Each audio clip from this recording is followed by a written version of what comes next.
Hey everyone, I'm going to show you how you can delete the pre-installed apps on your TCL Smart TV. So if you want to delete any apps or any pre-installed apps, what you can simply do is you can go to the top right corner in the settings.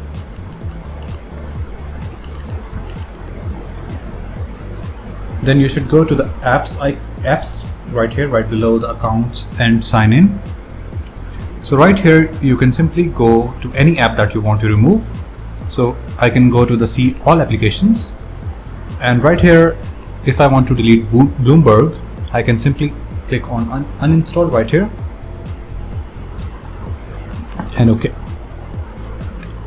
So now the Bloomberg app will get uninstalled from my TCL Smart TV. So this is how you delete any applications or pre-installed applications from your TCL Android TV. I hope it was helpful. Thank you so much for watching.